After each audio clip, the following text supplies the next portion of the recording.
और श्री भरत जी भरद्वाज ऋषि के आश्रम में आए। ऋषि स्वागत के लिए दौड़े, ऋषि स्वागत के लिए दौड़े। राजपुत्र आया है इसलिए नहीं, राम का भाई साधु आया है। चूंकि प्रयाग ने जब बोला था तो भरद्वाज ऋषि के आश्रम में भी ये वाणी गूंजी थी, तात भरत तुम सब विधि साधु। और साधु का आदर बड़े से बड़े व्यक्ति को भी करना चाहिए। हमारे द्वार दरवाजे पर कोई साधु आता है, ये मत देखो खड़िया है कि असली है कि नकली है कि फसली है, कुछ मांगने तो नहीं आया है।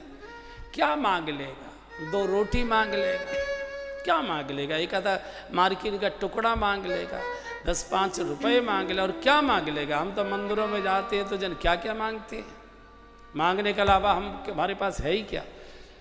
और धमकी और दे के आते, रिश्वत दे के आते, भगवान ये काम कर दो, और जब तुम पूरा काम कर दोगे तो यहीं आके भंडारा करूँगा, तुम्हारा फूल बंगला बनवाऊँगा, तुम्हारा ये करवाऊँगा, चोला चढ़वाऊँगा, वगैरह वगैरह वगैरह वगैरह।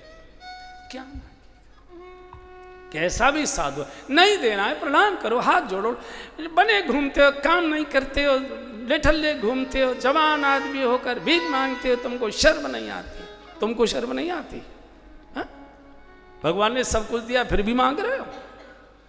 तो ये मत बोलो, क्योंकि साधु ये भगवान के पार्षद होते, भगवान के पुत्र होते हैं। और किसी के भी बेटे को आप गाली दोगे, बाप को गुस्सा आएगा। साधु भगवान के पुत्र होते हैं। बाप जाने उसको ठोके पीटे जो करना है, हमको कौन अधिकार है? हम तो उससे ज्यादा बड़े मंगता हैं, हम बिना मांगे कहीं जाते ही नहीं है। जहां जाएंगे, हे गंगा मैया ये दे दे, ये दे दे, ये दे दे। भरद्वाज ऋषि को प्रणाम किया, एकदम उठाकर हृदय से लगा लिया। भरत जी संकोच कर रहे, भगवान यहां रुके थे, वो कुटिया दिखाई है, इसमें तीनों रात को सोए थे। तो भरत जी अपने ओर से कुछ बताने लगे, ऐसे ऐसे बोले, भरत कुछ मत बताओ, कुछ मत बताओ। जिस रात वो यहां सोए थे, और ये ग्लानि निकालो कि भगवान तुमसे नाराज हो, जिस रात यहां वो सोए थे, हमने उन तीनों की बात सुनी थी, तीनों की बात। वैसे तो चोरी से किसी की छुपकर बात नहीं सुननी चाहिए, लेकिन जब वो तीनों कुटिया में थे तो हम चोरी से गए, उस रात हम भी नहीं सोए। और हम ये देखना चाहते थे, सुनना चाहते कि तीनों बात क्या करते हैं। उससे हम ये अनुमान लगाना चाहते थे कि अयोध्या की राजनीति अब किस दिशा की ओर जाएगी, क्या इनके मन के विचार हैं। लेकिन भरत, लखन राम सीता अति प्रीति, लखन राम सीता अति प्रीति, लखन राम सीता अति प्रीति, लखन राम सीता अति प्रीति, निशि सब तुम्हि सराहत भीति, निशि सब तुम्हि सराहत भीति, आजी निशि सब तुम्हि सराहत भीति, निशि सब तुम्हि सराहत भीति, जाना मरम नहात प्रयागा, जाना मरम नहात प्रयागा, मगन होहि तुम्हारे अनुरागा, मगन होहि तुम्हारे अनुरागा। भरत, उस रात हम सोए नहीं थे, हमारे आश्रम में तीनों रुके थे। पूरी रात हम कुटिया के बाहर खड़े होकर उनकी बात बहुत धीरे से सुनने लगे। अपराध था किसी की चुपचाप की बातें नहीं सुननी चाहिए, लेकिन केवल हम ये देखना चाहते थे कि अयोध्या किस दिशा में जाएगी, अयोध्या का शासन किस दिशा में जाएगा। लेकिन मैं आश्चर्य कर गया, पूरी रात मैं खड़ा रहा, एक ही चर्चा, भरत पर क्या बीतेगी, भरत ये घटना कैसे सहन कर पाएगा, भरत कैसे जीवित रहेगा, भरत को कौन समझा पाएगा। पूरी की पूरी रात केवल उनकी तुम्हारे बारे में ही चर्चा नहीं, निस्सब तुम्हें सराहत बीती। और मुझे तो इतने से ही संतोष नहीं हुआ, फिर उनके अंतर मन को मैंने अगले दिन फिर देखा। जाना मरमन हाथ प्रयाग, अगले दिन वो जब संगम स्नान करने गए तो मैं साथ गया। तो राघव स्नान कर रही थी, स्नान करने के बाद बोले गुरुजी संकल्प करा दीजिए, आज तो मेरे पास नहीं है लेकिन संकल्प करा दीजिए, सामर्थ्य होगी तो मैं वो सेवा करूँगा। तो मैंने संगम का जल हाथ में रखकर जब संकल्प का मंत्र बोला, जम्बू द्वीपे भरतखंडे अमुक नामे अमुक गोत्रे, तो मैंने देखा राघव फपक के रो रहे हैं। मैंने पूछा क्या बात है बेटा, राम क्यों रोते हो? बोले मेरे भैया की याद आ गई। आपने बोला ना जम्बू द्वीपे भरतखंडे, भरत मेरे छोटे भैया का नाम है, याद आ गई। अरे मंत्र में भी, श्लोक में भी अगर भरत नाम आ जाए राम फूट पड़ते हैं।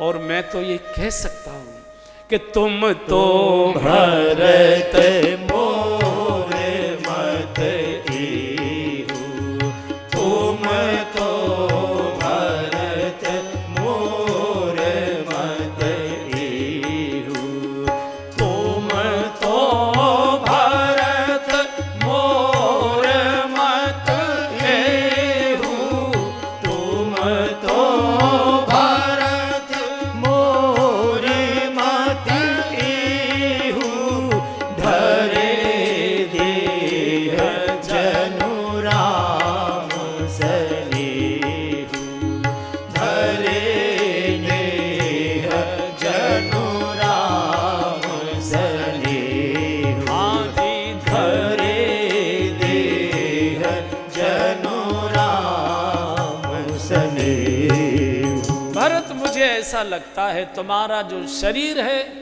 ये हाड़ मांस का नहीं, तुम तो भरत मोर मत एहु, धरे देह जन राम सनेहु। श्री राम के प्रेम ने ही तुम्हारे रूप में शरीर धारण कर लिया है। तुम्हारा शरीर भौतिक नहीं है, हाड़ मांस का नहीं है, तुम्हारा शरीर तो भगवान राम के प्रेम का है, पूरा का पूरा शरीर है ही प्रेम।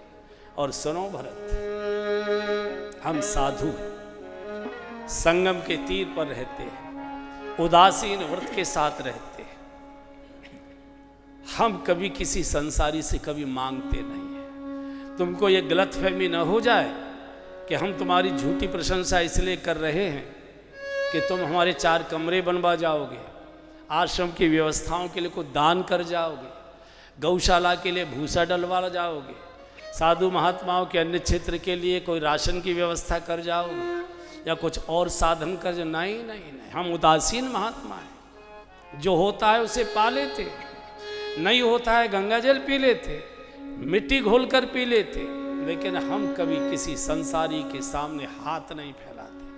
तुम इस गलतफहमी में मत रहना।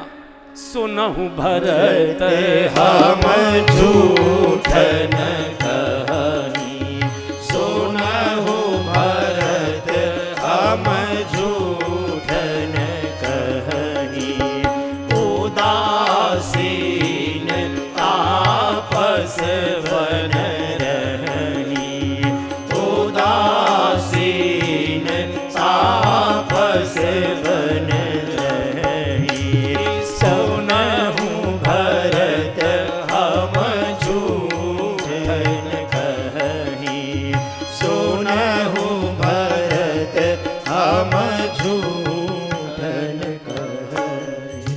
हम किसी संसारी को प्रसन्न करने के लिए झूठ नहीं बोलते। और तुम इस गलतफहमी में मत रहना कि तुम राजा होने जा रहे हो,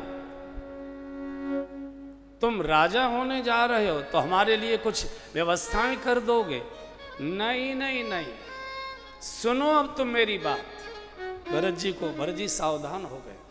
बोले आज जिस सत्संग में तुम यहाँ बैठे हो हमारे साथ, हमारे यहाँ सायंकाल प्रतिदिन सत्संग होता है, साधु महात्मा आते हैं और किसी न किसी विषय को उठाकर उसकी चर्चा होती है, सत्संग होता है। हमारे यहाँ जब राम चले गए, यहाँ से विदा होकर चले गए, तो अगले दिन जो सत्संग हुआ उसमें एक साधु ने खड़े होकर हमसे प्रश्न किया कि महाराज, जो कुछ भी हमने पूजा पाठ, जप तप, नियम, व्रत, अनुष्ठान, तीर्थवास, कुंभ स्नान, प्रयाग स्नान, त्रिवेणी स्नान, जो कुछ भी साधना, तपस्या, जो कुछ भी हमने किया उसका हमको घर बैठे फल मिल गया। सब साधन कर सुलभ सहावा, लखन राम सिय दर्शन पाव। जो कुछ भी पूजा पाठ, जप तप, नियम, व्रत, अनुष्ठान, दान, तीर्थ, जो कुछ भी होता है उसका फल एक ही होता है, भगवान का साक्षात्कार हो जाए, भगवान का दर्शन हो जाए। वो हमको हो गया। साधु का प्रश्न बोले, उस दिन उन्होंने कहा कि जो कुछ हमने जीवन में साधुता ली, वैराग्य किया, तपस्या की, ध्यान, धारणा, समाधि, जो कुछ किया उसका फल मिल गया भगवान का, हमको घर बैठे दर्शन हो गया। उसने दूसरा प्रश्न किया, उसके प्रश्न से हमको पसीना छूट गया, घबराहट हो। उसने कहा, महाराज, भजन पूजा पाठ का फल है भगवान का दर्शन। क्या भगवान के दर्शन का भी कोई फल होता है जो हमको मिलेगा?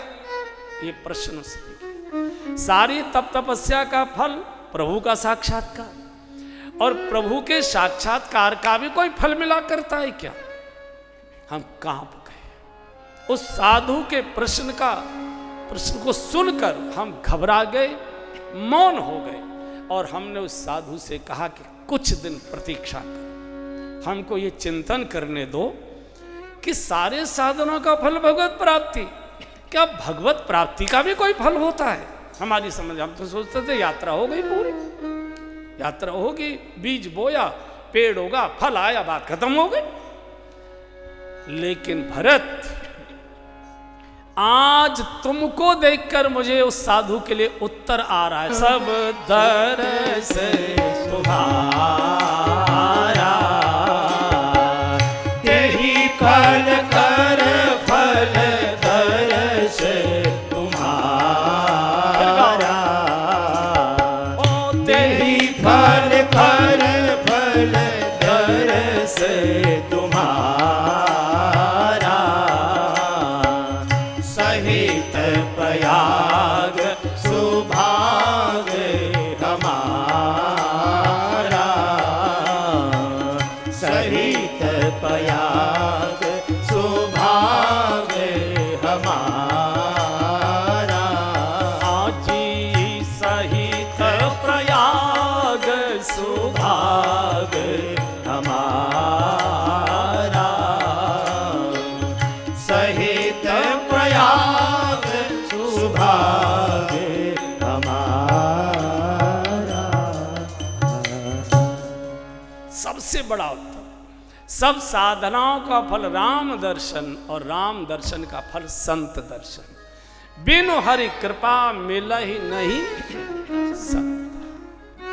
साधु प्रयास से नहीं मिलता, साधु भगवान की कृपा से मिलता है। मुझे कोई मिल गया था, सरे राह चल, अचानक ही मिलता, अचानक मिला। प्रयास से हम जो ढूंढते हैं वो तो फिर परीक्षा के रूप में ढूंढते हैं, इनको कुछ करामात आती है कि नहीं, कुछ इनके पास कुछ है कि नहीं, कुछ तंत्र मंत्र चुटकी कुछ आती है कि नहीं। नहीं, अचानक मिला और मन समा गया, अचानक मिला और सिर झुक गया, अचानक मिला और चरणों तक हाथ पहुंच गया। तो समझना चाहिए अदृश्य रूप में भगवान ही उसको पकड़ कर लाया है, या भगवान ही हमको ढकेल कर वहां तक ले गया है। बिनु हरि कृपा मिलाई नहीं।